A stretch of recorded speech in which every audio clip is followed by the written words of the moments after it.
ISKCON নিয়ে আজকে একজন আইনজীবী দুইটা পত্রিকা নিয়ে আদালতের দৃষ্টিতে আনেন, সুও মোটো রুল ইস্যু করার জন্য প্রার্থনা করেন এবং তার প্রার্থনার মূল প্রতিপাদ্য বিষয় ছিল ইসকনকে যাতে নিষিদ্ধ করা হয় এবং আইনশৃঙ্খলা রক্ষাকারী বাহিনীর উপরে যাতে নির্দেশ দেওয়া হয় সর্বোচ্চ গুরুত্ব দিয়ে এই ঘটনাটি তদন্ত করে দোষীদের আইনের আওতায় আনা এবং এমার্জেন্সি ডিক্লেয়ার করানোর জন্য আগামী অন্তত 2 সপ্তাহ। এই পরিস্থিতিতে আদালত আমাকে ডেকে পাঠান। আমি আদালতের সামনে যেয়ে বলি ইসকনের ইস্যুটা যেটা, এটা দুর্ভাগ্যজনক। যে আইনজীবী এটা এনেছেন তার হৃদয়ে যে রক্তক্ষরণ হচ্ছে, এই রক্তক্ষরণ বাংলাদেশের 18 কোটি মানুষের হৃদয়েই হচ্ছে। এটা অনাকাঙ্ক্ষিত ঘটনা।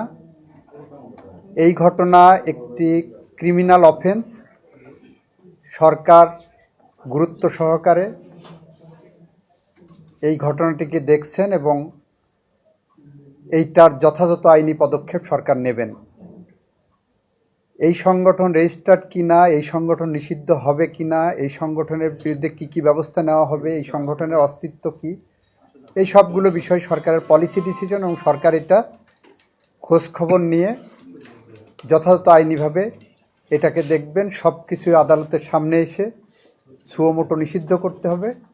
এই প্রক্রিয়ার সাথে আপনাদের জুডিশিয়াল রিভিউয়ের যে অ্যাকশন সেটা যাওয়া উচিত না বলে আমি মনে করি।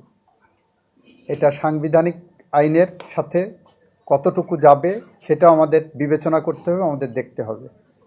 এই কারণে এই রুলটা বা এই নির্দেশনাটা এখন প্রয়োজন আছে বলে মনে করছি না। এটা প্রিম্যাচিউর।